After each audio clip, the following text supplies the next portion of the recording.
Hello, everyone. Welcome to Not Your Average Goat. This is a show that celebrates all the shapes, sizes, and colors of diversity as well as adversity, while creating a space for authentic and vulnerable conversations that hopefully you find to be meaningful and relatable. Through these conversations, my guests and I hope to have an impact on dismantling deeply ingrained stigma and prejudice. I'm so glad you are here today, Leeann. I am really excited to talk to you about your journey. And I know that we actually got connected in kind of like a non-traditional way, if you will. So I know we both spent some time living in the same town years ago, and we both went to the same middle and high school for a little bit, but I don't think our paths actually crossed while in school, at least from what I'm remembering. But I know we've been connected with a lot of the same people over Facebook. And so that's how I think we initially kind of connected one-on-one. And then I got really inspired and curious about your story because I saw you posting a lot about mental health and physical wellness. And then I learned that you were a coach. And so that just really intrigued me. And, it was really great kind of over the last year and a half to kind of follow part of your story. And I know we're going to dive into more of that today. But yeah, is that kind of what you recall as well? Yeah, I knew a lot of people in high school, but trying to remember everybody that I've crossed paths with it's been too long. But I don't think we ever truthfully directly crossed paths either. I think it's really cool that I was still able to kind of connect with you and that, we spent time in the same town, but we connected virtually almost 20 years later, which I think is incredible. Well, one thing I love to do first off is kind of time travel back in time a bit, because I think that when we talk about where someone is today, I think a lot of that story really begins when you're a young child. And so I love to ask, reflecting on yourself back 7, 8, 9 years old, what do you remember about who you were back then, your interests, your passions, how it all was your personality different from today? At that point in time, I was in elementary school and dating myself. Britney Spears and NSYNC and Oh Backstreet yeah. Boys, and all of them were, and of course, they were my favorites. And so I was one of those more bubbly kind of people because of it. But I also was kind of the outcast because of where I lived. And I was the fat girl. And I had hit puberty right around 9 years old. So I was the only one. And all my friends didn't even know what it was. And I got made fun of for carrying a purse because obviously you kind of have to at some point. And everybody just didn't understand it. So I was the one that was plucked out. So I kept to myself a lot, even though I was still that really bubbly child. A lot of people didn't care to get to know that about me because I stood out. I can definitely relate to kind of being the one that people kind of overlook, well, both overlook, but also look at too much, and you get excluded for that. Because even though I think, and today I definitely am more of it, kind of more extroverted than I think I was before, even though I'm still definitely an introvert. But I think, they say coming out of your shell. And so I think today I've definitely done that a bit, but also in elementary school, middle school, probably even more so, I felt excluded because, partially because of having a disability, and then also partially because, I came from a very low income household, and so I didn't have all the designer looks that everyone else had, and I wasn't always able to participate in attend birthday parties because I couldn't afford to buy the person a gift. So I can definitely relate from that perspective. But I know when it comes to weight, that's always an additional layer, especially when you're a young child. I mean, that can scar children being overweight and then also having people make fun of you and shame you for being overweight. I know for you, you mentioned that your metabolism changed when you were about 7 and that impacted your weight a lot. Are you able to share a little bit more about that? Yeah, pretty much. I was a typical skinny little kid running around like crazy. And then when I turned 7, my metabolism just shifted and I just started putting on weight. And it didn't matter how much I was being that highly active kid, it just continued to come on. And then when I did hit puberty, it got worse. And I was basically the size of a grown adult at a really young age because all the hormonal shifts that were happening in my body. So I went from being this tiny little kid to bam, here I am. Like at that point in time, it became one of those, I started wearing my mother's shirts just because I wanted to hide because I couldn't fit in the normal kid clothes anymore because they didn't make them in my size. So I had to start wearing more adult things. And I was like, just find me the biggest shirt you can find so I can hide from the world because I didn't feel comfortable and I didn't know how to dress my body because it came on in a time span so quick that as a child trying to process what to do about, I went from being as skinny as could be to now I'm basically as tall as my mother and the size of an adult. Firstly, from like a physical perspective, that must have put like a lot of wear and tear on your little body to kind of grow so drastically in such a short time. But I've also observed a few of my nieces, I think very different circumstances, but a few of them have also struggled a bit with their weight at young ages.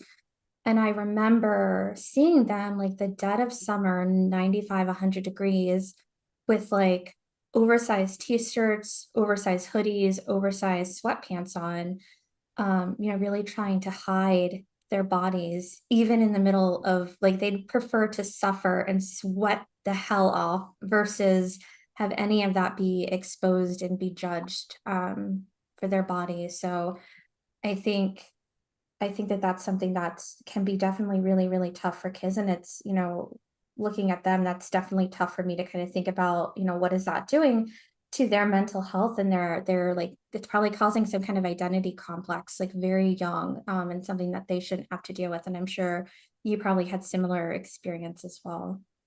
Oh, definitely, because when you're a child, your brain isn't thinking about that kind of stuff. So, like, as it happens so quick, your brain doesn't really know how to adapt because as a child, it's, go play and have fun and do the things. And then you're like, okay, well, now I don't care for people to see me do the things because I'm going to be judged based off of how I look doing the thing.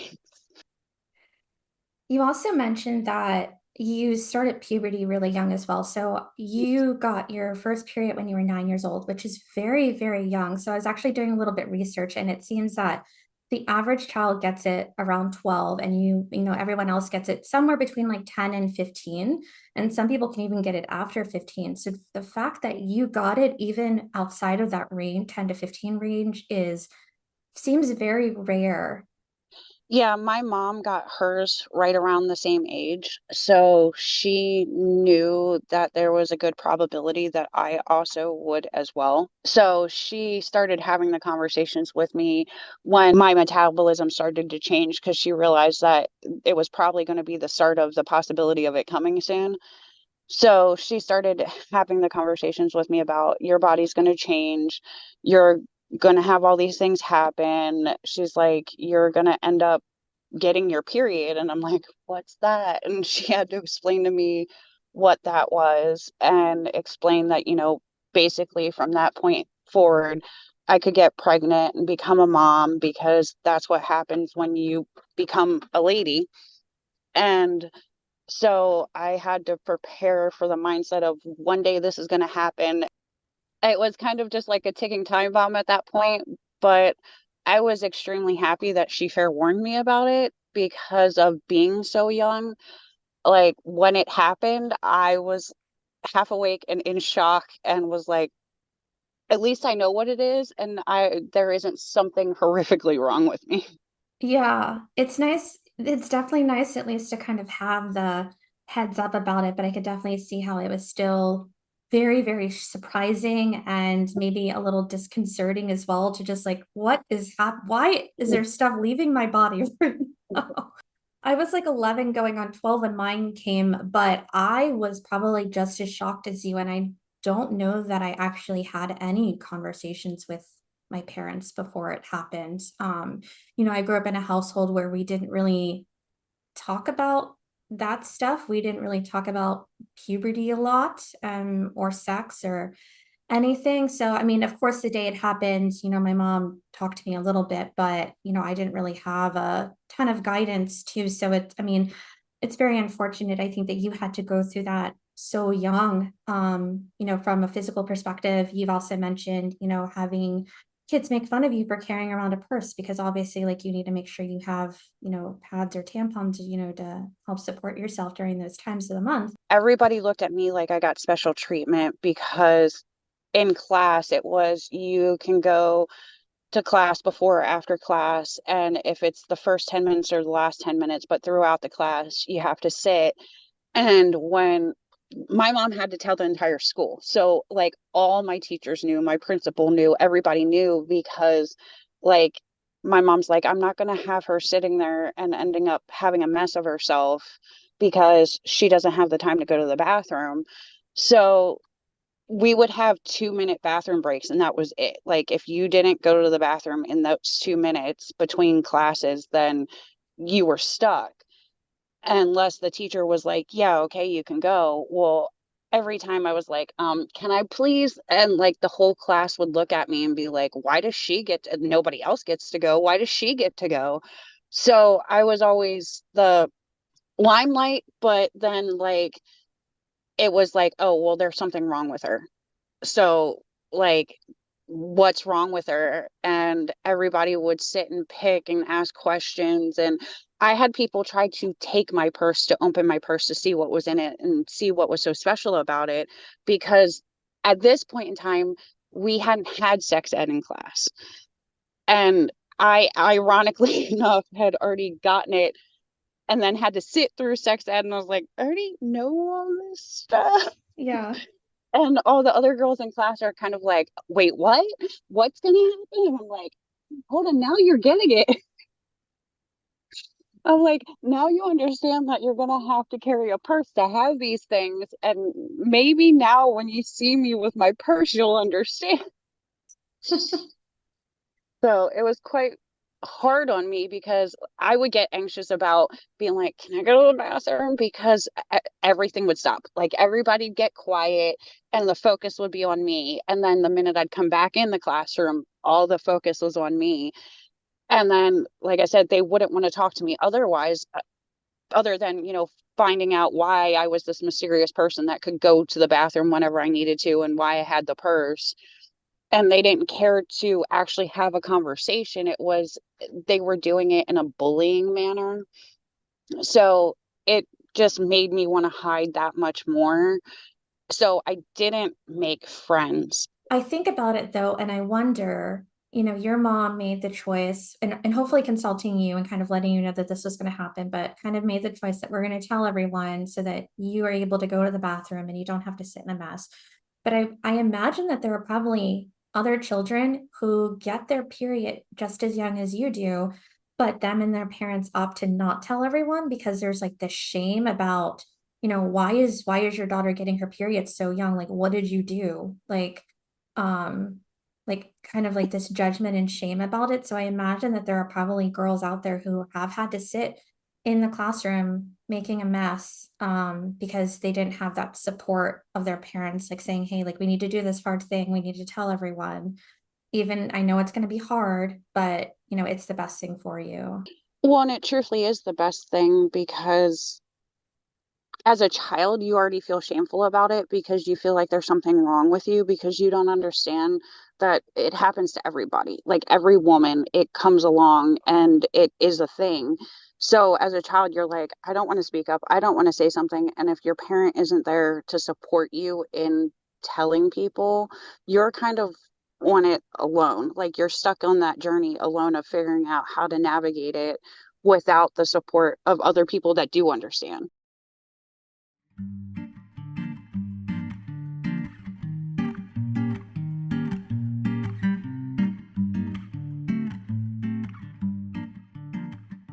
When you're 12, your parents end up getting divorced, which I know can be very traumatic experience for children. My parents got a divorce, and even though I don't feel like I felt the trauma from it, I watched some of my sisters feel the trauma and blame themselves and, be angry for several years. I'm wondering for you, kind of looking back on growing up in your family, was this something that you could kind of see coming, or was this something that kind of came out of nowhere when they told they were getting a divorce? I was a very perceptive little kid. So in my household, my mom and dad tried to make their marriage work, but the two of them didn't see eye to eye on a lot of things and how they went about things. And my father had that old school mentality about how to go about life. So he was more on the what is now considered abusive side. And so my mom and dad fought a lot over that. And it was one of those things as a child, I knew it could potentially happen at any point in time. And so I saw it coming. I just didn't know when it was coming. And I didn't know how it was going to come. And I didn't know how it was truthfully going to play out because I was aware that my mom was thinking about leaving my dad, but I didn't know when she was going to do it. And then she told me that she was leaving my dad hours before. So that way I could get myself prepared and my brother could get himself prepared so we could pack up our stuff so we would be able to leave. So I kind of had to navigate through seeing it coming, then knowing it was coming, and then it happening. That's a lot to put on a child, especially just a few hours notice. I mean, obviously, I could see why your mom probably opted to tell you much closer to it happening so that, well, one, I think that if you had probably known earlier on, which I feel like you did anyway, it could have caused more anxiety, like just thinking about this is going to come in 5 days, this is going to come in 4 days. But I could also see like she was probably still going back and forth as to whether she was going to do it and when she was going to do it. Because I know kind of being the parent in that situation, I mean, divorce is hard on the kids. I know it's also probably very hard for the adults involved as well, regardless if it's a happy marriage or not so happy marriage. So it sounds like you, your mom, and your brother ended up leaving your home. Did your mom end up getting kind of like full custody of you and your brother?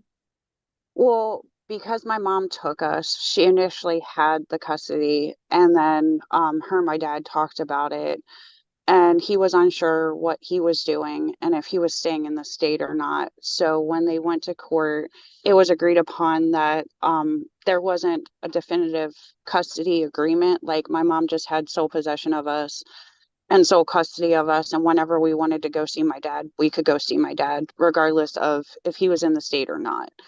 So it was uh, him figure out if he was staying, if he was leaving, where he was going to be, and we would work out when we'd be able to see him just by if he wasn't busy and my mom could take us to see him or he could come pick us up. So there wasn't like a every other weekend kind of thing. It was, hey mom, I want to go see dad. Dad said I can come. Can you take me? If not, he said he'll come pick me up kind of situation. So it wasn't a long drawn out battle in the court. It was they agreed to do what was best for us. And if what was best for us at the time was to go see him, then we went and saw him. That's really nice that you were able to have that type of experience because I know that that can be one of the biggest kind of battles when it comes to divorce and the parents putting the children in the middle of things. And also, parent A, like saying terrible things about parent B to kids, and parent B saying terrible things to the kids about parent A. So I'm like, that's really incredible that they were able to really put you and your brother in the center and say, hey, like, let's do what's best for them. we're not doing well, but there are children and that's what we need to do as parents. So that's really great. Yeah, it was nice because it made it a little bit easier because I didn't have to worry about, oh, well, like this day at this time, I have to be ready to go spend this many days here. And then I have to come back and like have basically a planned out life on which parent I was getting to spend time with. So it made it a little bit more easier because I knew that as long as my dad wasn't at work and he wasn't busy, that I could go spend the time with him and that my mom was fine with it. So when the day came and kind of in the months following, what do you remember your headspace being and the immediate impact the divorce had on you, especially? Well, that's growing up in my household, it was hard because, like I said, my mom and dad didn't see eye to eye on a lot of things, but it didn't make it any less easy because let's get real, as a child, every child wants to have their family together and they don't want to have to split the time between the parents and feel like they're picking and choosing one over the other or feel the guilt of saying, hey, I don't want to be here for this. I want to go with the other parent and do that. So it was a lot of anxiety and I became really depressed because I didn't in my brain know how to navigate the situation in a way that I didn't feel like I was going to hurt one or the other because that's what it was is like it was easy because I didn't have it scheduled. So I knew I could, but it was also, I got anxious about going from one parent to the other because they were amicable about it and didn't have any issues with it. It's just inside of me, I felt like I was making the wrong choice and navigating life without my dad being there and having to figure out how to include him in things without feeling like it might upset my mom. And it was just a whirlwind. Like trying to explain it now is kind of a whirlwind because it's like thinking about my little child brain in that moment and not being able to gather the thoughts to figure out, okay, what's the next step? Because they may have had it figured out, but I didn't. Well, I guarantee you they probably did not have it figured out themselves, but that's a lot of pressure to be put on a child. I mean, thinking about that myself now as an adult and trying to, if I had to go through that as the adult, it would be very, very anxious or like anxiety driving for me as well, trying to think about all those things. But thinking about yourself, I could definitely think, hey, hey dad, I'm going to go spend time with mom. I could definitely see you thinking, well, if I go spend time with mom, does dad feel like I'm not picking him? Is dad think like I'm going to be upset? And kind of the same thing with your mom. If you say, hey mom, I'm going to spend time with dad, feeling like you're letting them down, that you're telling them, oh, I don't love you right now as much as I love dad. Um, so I definitely could see how that would be really, really tough for you at that time. Yeah, it was definitely something to try to figure out how to process was like I said, they were great about it in the sense of like they didn't mind, but to me, they did mind. And that's, I remember after they split up, my dad wanted to take me to do something for my birthday. We were going to go see a movie, and then he wanted to know, like he asked my mom for permission because I wanted to get my ears pierced.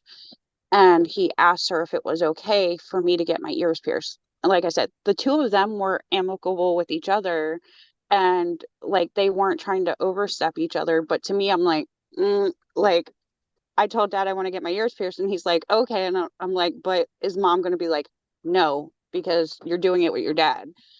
So I had the anxiety about him even asking, but he was doing the right thing by asking. But to me, I'm like, can we not? Because I'm like, is it going to make her mad? And Yeah.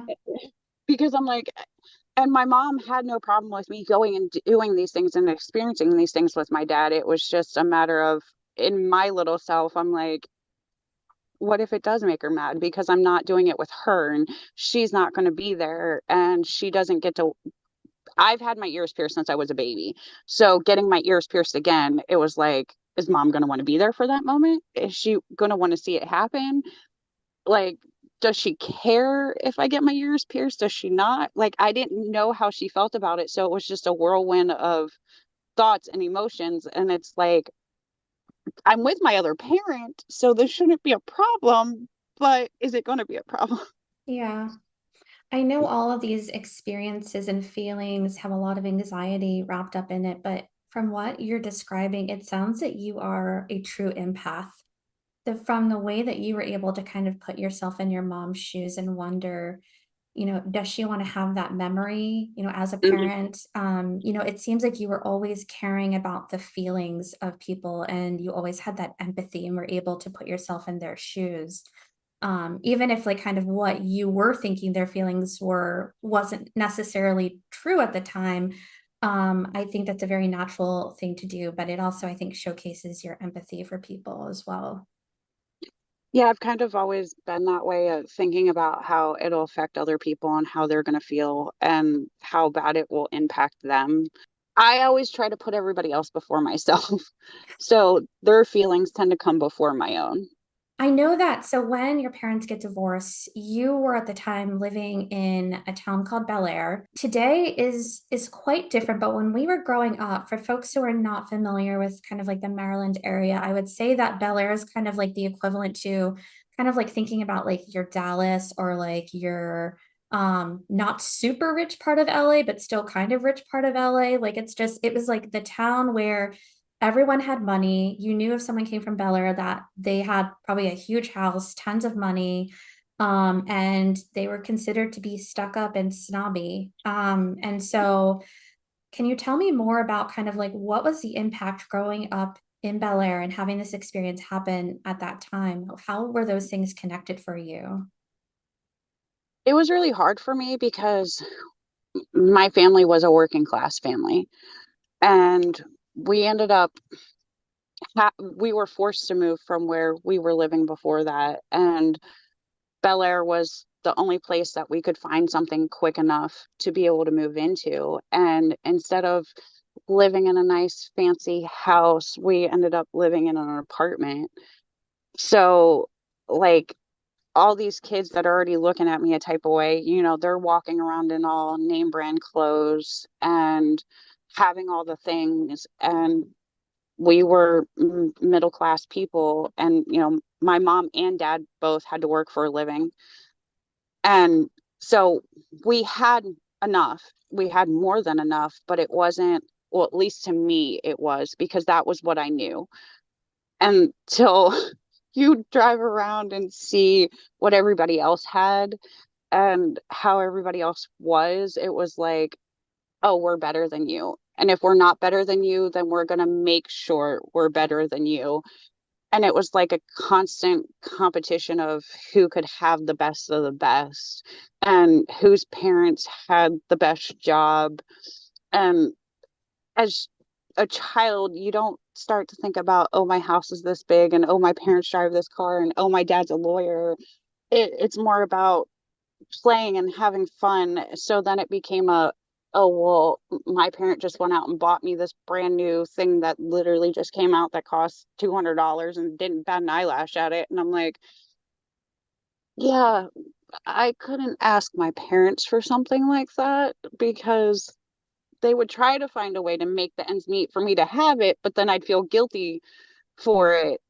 So navigating being in school with these kids, they already looked down on me for all the things that I was going through, but then they also looked down on me because I wasn't from the wealth that they were from.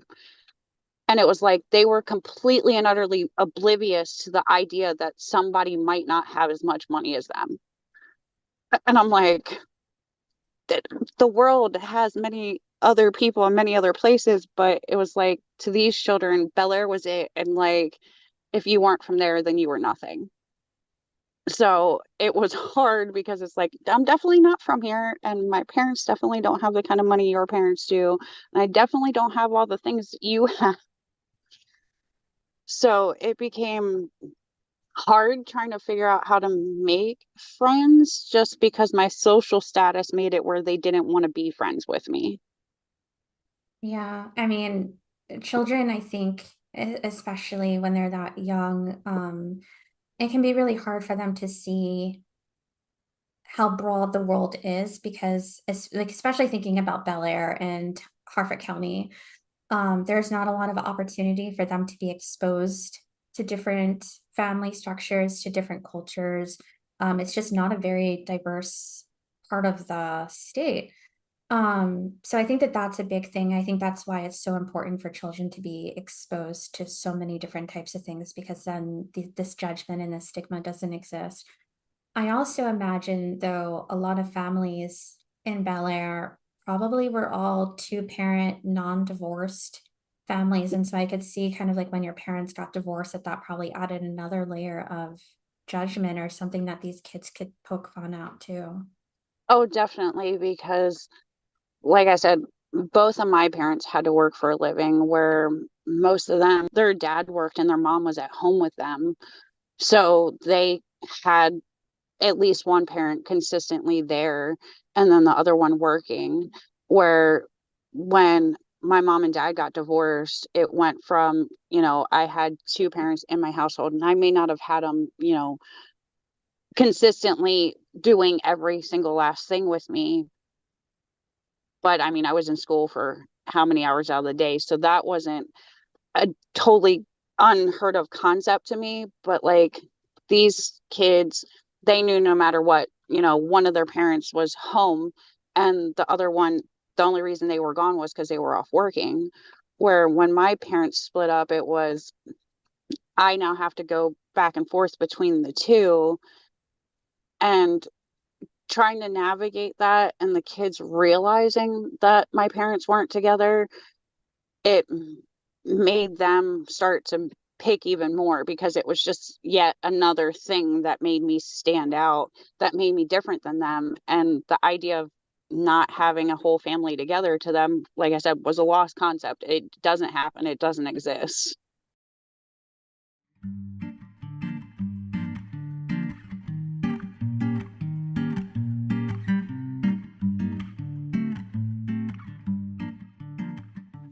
You had some pretty tough situations when you between 7 and 9 with your metabolism and your and going through puberty, and then now with your parents getting divorced.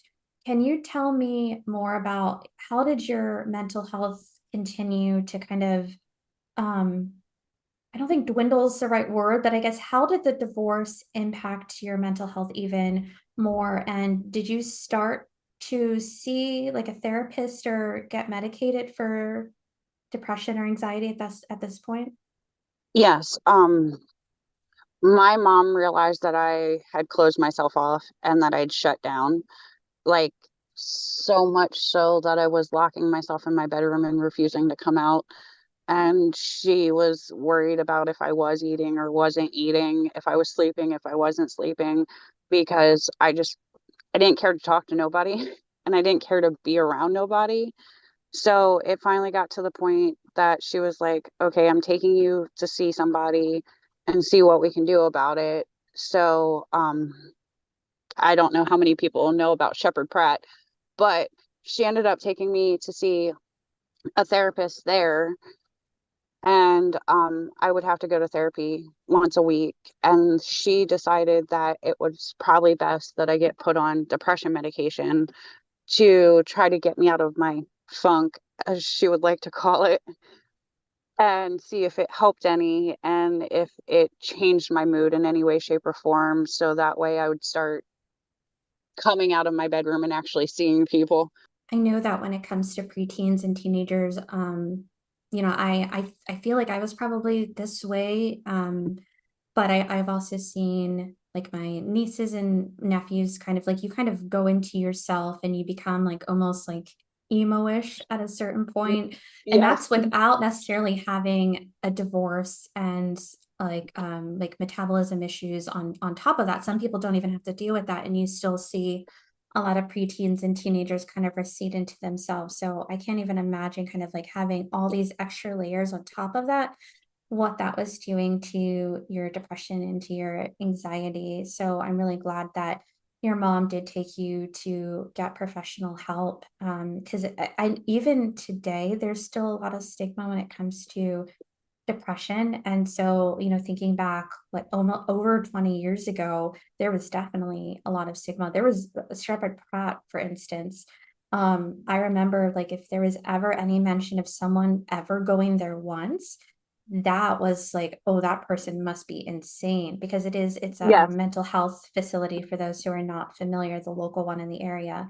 Um, but I'm really glad that your mom seems like a really great person. I'm sure I'm like I know we all have our flaws, but it seems like when it came to your mental health and you and your brother that she always tried to make the right decision in spite of any kind of stigma or shame that might have happened. She seemed like she took a lot of careful consideration when it came to making decisions about how best to proceed to make sure that you were taken care of. She was worried about me because, like I said, I was locking myself in my room, and she's like, I don't know what else to do. So this is what we're gonna do so I can make sure that you're okay. Yeah. Well, I mean, it can be a really scary thing because you don't know what is going on in the mind of your children sometimes because at that time too, like you don't want to talk. Your answers are just you really like yes, no, sure, okay. There's like no opening Y- up at all. Yeah. And you can't even like bribe teenagers or preteens to open up usually. So especially, people that young sometimes end up taking their own lives. And so I mean that's a really scary thing to think about too. Yeah, it definitely is because I know at that point in time, I didn't even know how to feel. So trying to express what I was feeling was hard because it's like, how do you tell your mom what's going on when you don't even really know what's going on? And I think that becomes a big issue with preteens and kids that are just turning teenagers is they don't know how to process themselves. So trying to get them to express what they're trying to process is really hard because when you're sitting there in that moment and you don't even know what's going on in your own mind, how do you tell somebody what's going on in your own mind? Yeah, that's true. There's oftentimes not knowing the words to use to even describe how you're feeling. Because you also have all these extra hormones on top of it Hmm. too. Just like, what is even going on with my body? I don't even know why I feel this way. I don't know how to tell you how I'm feeling. So I think I have a better understanding for why a lot of preteens and teenagers just kind of throw themselves into music because the music probably is a way for them to feel related to and understood. Over the next few years, so your parents get divorced and separate when you're 12. Over the next few years, what was life like for you? I know at 16 you end up moving to Pennsylvania, but kind of up until that point, your mom starts dating again. What was that like for you? At first, it was hard because it wasn't my dad. So it's like, I don't know this guy. Like, I don't know how to feel about this guy. Like, he's now living with us kind of because they ended up moving in together. Well, we moved in with him. So it's like the only person that I was used to living in my home with me that was of a man figure besides my brother was my dad. So it's like, how do you navigate having a relationship with somebody that's now your father figure, even though you don't truthfully know him as a person? And that's going through that time span where I didn't know what was going on with myself. I obviously didn't care to find out about him as a person at first because it's like, no, just leave me alone. We'll be kosher if you leave me alone. Yeah. So, but then eventually, him and I ended up actually having a relationship where I wasn't trying to scream at him that he wasn't my father and he needed to leave me alone. And we could sit amicably and do things together. Because that's, like I said, at first it was no, stay away from me, leave me alone, don't talk to me. I want nothing to do with you, just go away. And then as I started to navigate through the hormones and the emotions and life, I'm like, okay, he hasn't truthfully done anything to me to make me feel a type of way or be a type of way. Like, so why am I being mean? Because to me, that's what it was. I was just being mean just to be mean. And once I realized that I was being mean just to be mean, it was like, oh, hi, hey, how are you? Like, nice to see you in the kitchen for breakfast. Like, things kind of changed once I realized that I didn't have to be mean and I could have a conversation and actually kind of get to know him.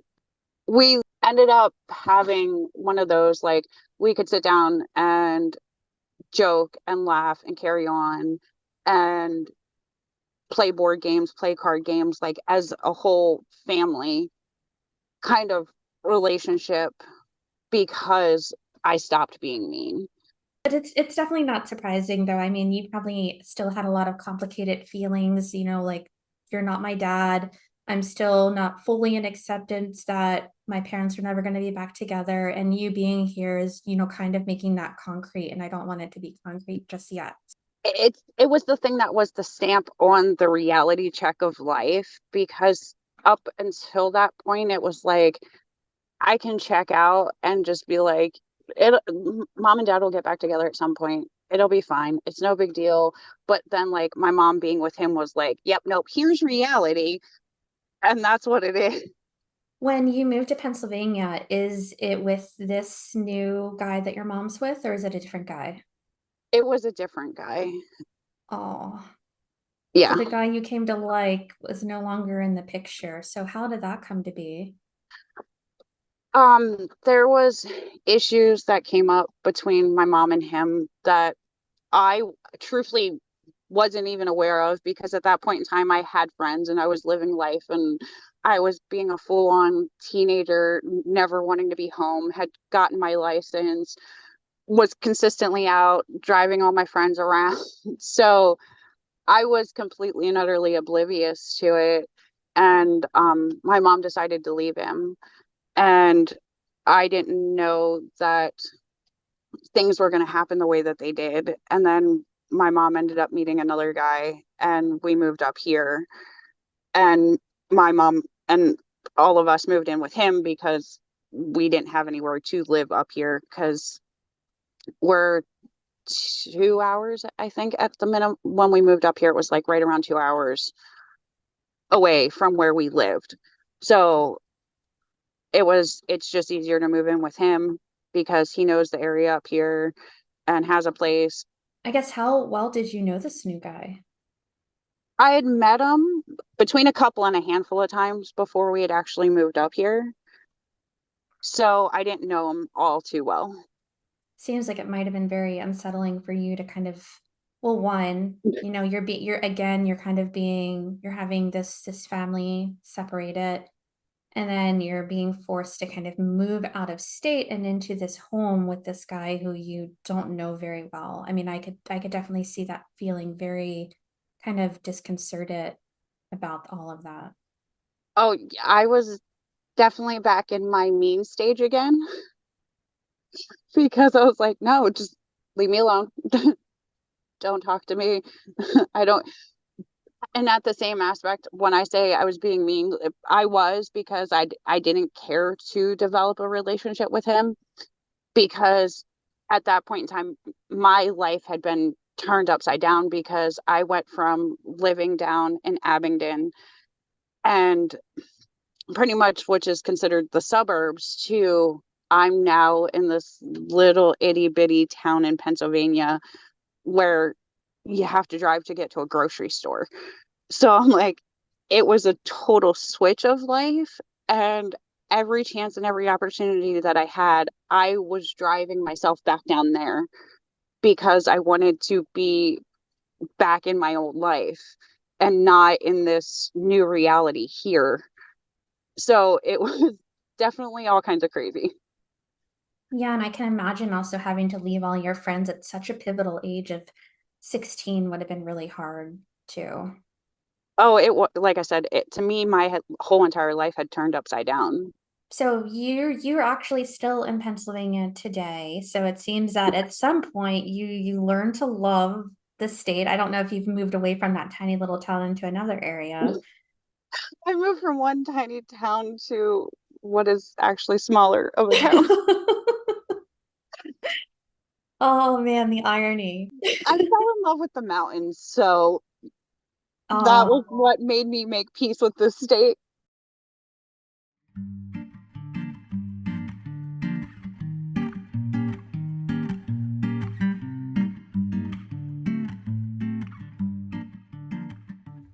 so when you're 19, you end up meeting who is your first husband, and who you have your first two boys with. When do you get married and have your first son? Not quite 2 months after I turned 20. And I didn't have my first son until a couple years later because I was actually pregnant and had an ectopic pregnancy. And then I was pregnant again a year later and had a miscarriage. And it wasn't until a year after that that I got pregnant with my first son. That must have been really, really hard, especially like if you were trying to conceive and had it and like really wanted a child. I couldn't imagine going through an ectopic pregnancy and then a miscarriage. That would have really, I could imagine that really killed your spirits and was really, really discouraging. I can't say I was necessarily trying to get pregnant, but I also wasn't preventing it from happening. But that's when I finally did get pregnant with my son, I was extremely emotional about it because I'm like, I can't do it again. Like if we lose this one, I'm done. I'm like, if we lose this baby, I'm not trying ever again. I will just be a childless person and I'll be okay with that. Yeah, I mean, it's probably much better than having to go through that ever again. And we'll get into this in a bit, but you are now a proud, happy mom of four kids. Yeah. So, it doesn't sound like you really ran into those challenges afterward. But going back to your first marriage, so you shared that this marriage was abusive, which Yes. is not a really great experience to have. Can you share a little bit more, kind of like what that experience was like with your first husband? Um, like I said, I kind of was stupid and met him online and didn't really know much about him when him and I got together, and I ended up moving in with him in Florida. And that's when I come to realize that he didn't have such a great family growing up. And that definitely reflected in him as a person. And so, where I was in my mental headspace, I wasn't doing great already. So, him being abusive towards me wasn't something that I felt was wrong because to me, I felt like it was him showing that he loved me. So I was okay with it. And like I said, my mental headspace wasn't the greatest. So it was, I'm taking what I can get and I'm going to accept it for what it is. So when we started having kids and my mental space just got worse because of losing the babies and then being pregnant, it was, I was taking it for love. And that's what it was to me because it, how could it be anything else? I'm sure there's a lot of women who have that very same mindset. And that's what probably keeps them in that situation is that, thinking that it is love. And I will tell you that, um, I did not necessarily have the best childhood growing up. My husband didn't either. And when you mix two types of baggage together, it doesn't matter what it is, it's really, really, really hard. And we've definitely had some pretty big rough spots Yeah. throughout our time together. So you coming from your experience, and then I don't know what his experience is, but um it definitely seems that mixing those two things together wasn't really great. And, it caused him to not be the best version of himself. And so the abuse that you experienced, was it just verbal or was there ever any physical abuse as well? It was mental, emotional, and physical. Oh no. I'm so Yeah. sorry you had to deal with that. What ultimately gave you the courage, or kind of like what was that last straw that caused you to be able to get out? Because I know that it can be really, really hard, especially if you think the person loves you. Making that decision to leave can be really, really hard for a lot of people. Ironically enough, it wasn't me, it was him. Oh, wow. Yeah, he just decided one day that he was leaving and that he wasn't coming back. The only reason him and I were truthfully together was because I was, like I said, still not in the best mental headspace because of having had my second son. And it was, I didn't want my family to not be together because my family had been broken. So I took it and put up with it for the sake of trying to preserve that for my kids.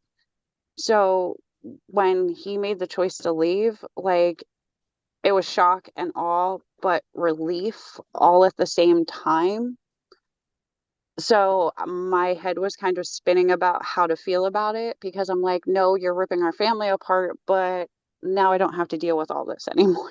A few years later, you end up meeting who is your now husband, Michael. So kind of coming out of, your last marriage not being, well, it's very far from ideal.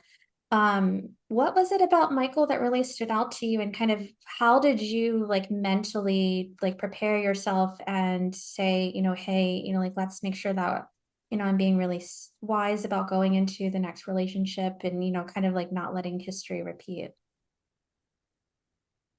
He accepted me for my broken self. Oh, And that is exactly what it was, is I was broken and I knew I was broken and he didn't care. And I don't mean in the sense of like he didn't care at all. Like he looked at it and was like, and you're broken. Who isn't broken? Like it's okay to be broken. It, why do you have such a problem with being broken? It's what makes you you. that's amazing. That's so special to be able to find someone who accepts you for all your little broken parts. Yeah. Because I know I can definitely relate to that myself. So you and Michael are still together today, and like I mentioned, you now have four kids, two boys Yep. and two girls, which is almost like the perfect family. I know everyone always wants kind of like one of each, and you now have two of each. Yes. I actually come from a family of seven children, which is a really big family, but I mean, four kids, that's also a pretty big handful. And so wondering, like, did you always dream about having a big family? Ironically enough, I never wanted to have kids. Oh, wow. Yeah. What changed for you?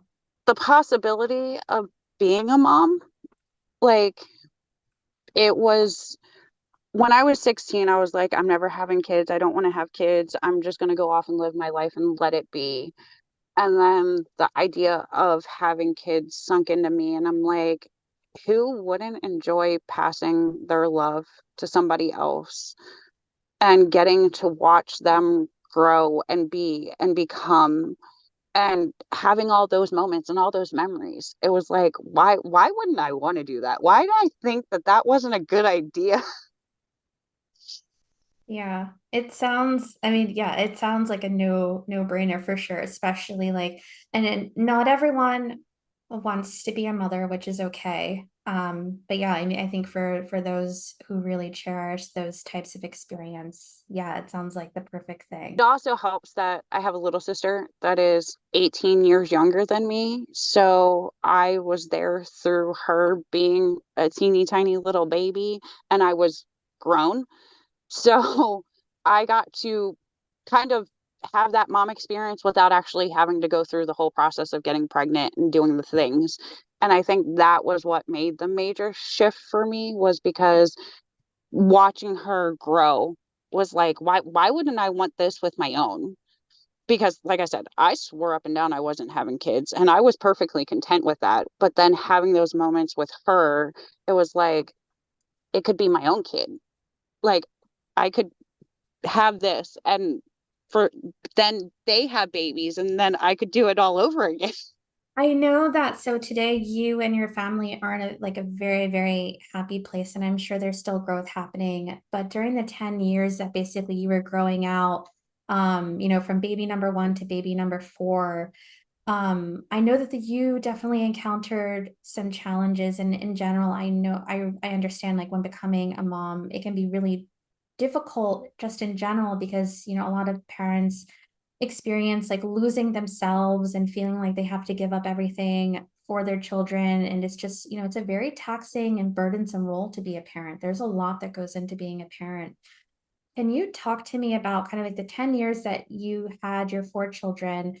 What did you observe about your mental health, your depression, your anxiety? How did all of that change and intensify over the years? Oh, I have basically suffered from postpartum depression since I had my first child. Hi there. This concludes part one. Be sure to tune into part two next week to catch the second half of this incredible conversation.